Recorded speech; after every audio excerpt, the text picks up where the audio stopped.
नमस्कार दोस्तों, मैं DSSB गुरु चैनल से आप लोगों का बहुत बहुत स्वागत करता हूं। प्यारे दोस्तों, मैंने अभी एक हफ्ते पहले वीडियो बनाई थी और आप सभी को यह आश्वासन दिया था कि मैं DSSB के जो TGT के एग्ज़ाम हैं उसके लिए आपके सामने अच्छी अच्छी वीडियो बना के लेके आऊँगा और आपकी geography, history, political, economics, social science का जितना भी कवर होगा सिलेबस वो सारा कवर कराऊंगा और आपको इसमें सफलता दिलाने के लिए मैं आपके साथ निरंतर जो प्रयास करूंगा। तो प्यारे दोस्तों, इसी के साथ मैं आज आपके लिए ज्योग्राफी का इंट्रोडक्शन चैप्टर भारत एक सामान्य परिचय लेकर आया हूं। इसको सभी मेरे प्यारे दोस्त समझेंगे और मैं समझाने का अच्छी तरह प्रयास करूंगा ताकि इसको आप सीख सकें और अपने एग्ज़ाम में अच्छे से अच्छे मार्क्स ला सकें। तो प्यारे दोस्तों, आज जो चैप्टर है ये भारत एक सामान्य परिचय। भारत एशिया महाद्वीप के दक्षिण में स्थित है। एशिया जो महाद्वीप है, हमारे जो 7 महाद्वीपों में हैं उनमें से एक महाद्वीप है एशिया महाद्वीप। उस महाद्वीप के जो दक्षिण छोर पे नीचे की तरफ हमारा भारत की स्थिति है, भारत अवस्थित है। और भारत को इसकी विशालता के कारण उपमहाद्वीप कहा जाता है। कई बार ये प्रश्न पूछा जाता है कि भारत को उपमहाद्वीप क्यों कहा जाता है। तो भारत को उपमहाद्वीप कहे जाने का कारण उसके पीछे ये है क्योंकि भारत एक विशाल देश है, बहुत बड़ा भूक्षेत्र है इसका, बहुत बड़ी इसकी जनसंख्या है, इसलिए इसको महाद्वीप ना कह के उपमहाद्वीप की संज्ञा दे दी गई है। तो प्यारे दोस्तों, जो इसका पुराना नाम था, प्राचीन काल में भारत को लोग आर्यवर्त के नाम से जानते थे और राजा भरत के नाम पे इसको भारतवर्ष के नाम से भी जाना जाता है। हिंद महासागर में इसकी अवस्थिति होने के कारण इसको हिंदुस्तान कहा जाता है और हिंद महासागर में अवस्थित होने वाला, पाया जाने वाला जो इसकी सिचुएशन है वो एक अकेला देश है जो हिंद महासागर के नाम पे, हिंदुस्तान के नाम से जाना जाता है। आगे इसको हम जानेंगे कि हिंदू नदी के नाम पे इसका नाम हिंदुस्तान पड़ा था और ईरानी लोग इसको हिंदू बोलते थे। यूनानी सिंधु को इंडस तथा देश को इंडिया के नाम से जानते थे। और यदि भारत के बारे में कहा जाए तो भारत की जलवायु मानसूनी जलवायु है। यहाँ विभिन्न प्रकार के मौसम पाए जाते हैं, सर्द ऋतु, ग्रीष्म ऋतु, वर्षा ऋतु और सभी प्रकार के मौसम होने के कारण इसको जो है मानसूनी जलवायु वाला देश कहा जाता है। आगे चलते हैं। क्षेत्रफल की दृष्टि से भारत का जो कुल क्षेत्रफल है वो 32,87,263 वर्ग किलोमीटर है। ये NCERT में छठी कक्षा में 32.8 मिलेगा आपको लिखा हुआ, लेकिन आपको पूरा याद करना है। यह है 32,87,263 वर्ग किलोमीटर। आगे जानते हैं कि ये जनसंख्या की दृष्टि से विश्व का 7वां बड़ा देश है। 7वां बड़ा देश है। इससे पहले यदि क्रम से पूछा जाए कि पहले नंबर पे कौन सा देश आता है, दूसरे पे कौन सा देश आता है, तो ये भी आपको पता होना चाहिए। पहले नंबर पे रूस है, दूसरे पे कनाडा है, तीसरे पे चाइना है, फिर अमेरिका है, फिर ब्राज़ील है, फिर ऑस्ट्रेलिया है। इसके लिए एक शॉर्टकट ट्रिक अब आप याद कर सकते हैं। याद करने के लिए इसमें आप कैसे याद करेंगे इसको, तो जैसे रा से रुख, चीन, अब आया भारत, तो इसको बनाएंगे आप रुख चीन, रुख चीन, अब ऐसे बनेगा अमेरिका, वैसे बनेगा ब्राज़ील। अब ऑस्ट्रेलिया के लिए आया, अब आया, अब आया कौन? भारत। तो रुख चीन, अब आया भारत, ऐसे आप इसको याद कर सकते हैं। आगे चलते हैं। ये क्वेश्चन पूछा जाता है कि भारत का जो स्थिति है नॉर्थ, एकदम नॉर्दर्न पॉइंट भारत का कौन सा है। तो भारत के जो उत्तर में स्थित है वो इंदिरा कॉल है।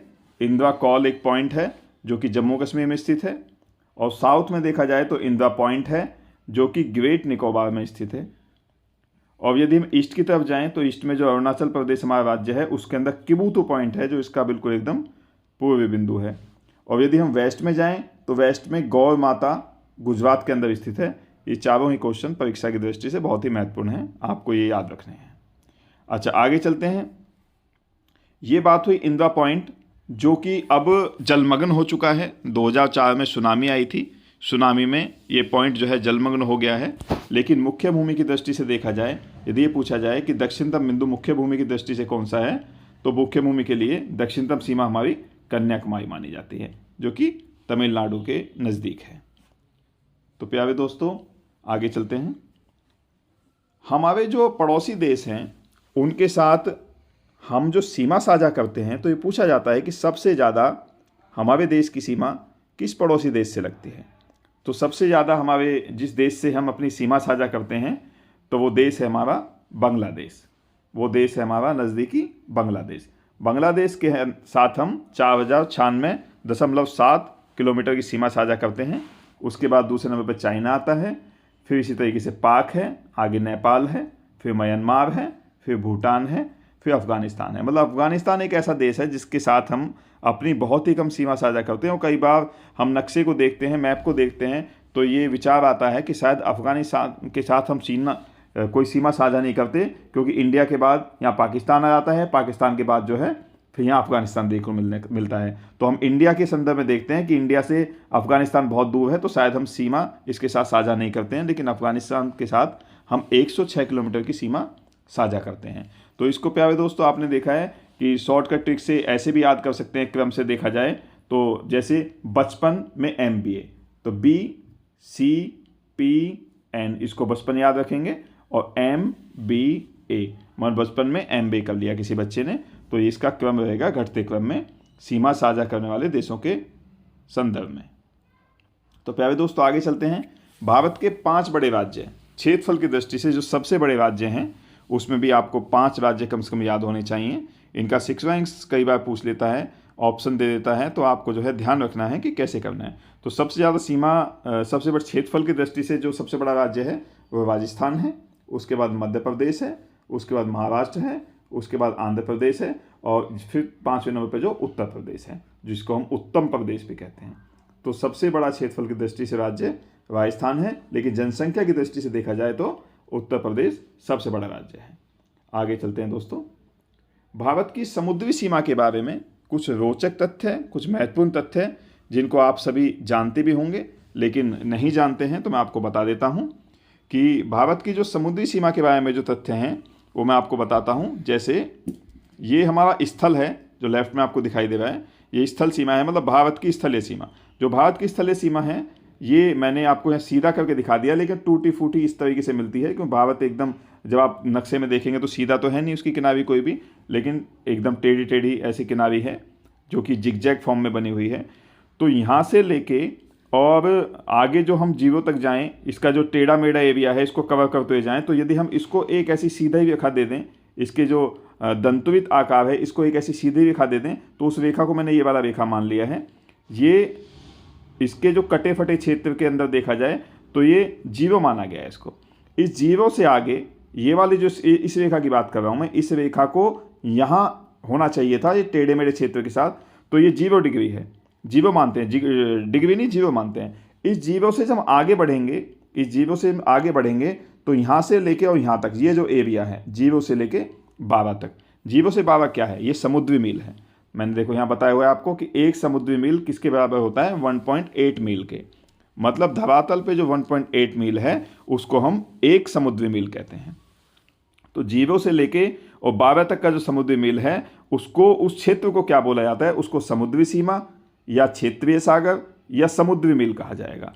तो जीरो से लेके 12 तक का जो क्षेत्र है इसको हम समुद्री मील के नाम से जानते हैं। इसमें हम क्या क्या एक्टिविटी कर सकते हैं ये निर्धारित हैं, हमारे कुछ मानक हैं, हम पे कुछ ऐसी नियम कायदे कानून लगे हुए हैं, वो मैं आपको बताता हूँ कि जीरो से लेकर 12 समुद्री मील तक संपूर्ण अधिकार क्षेत्र प्राप्त है।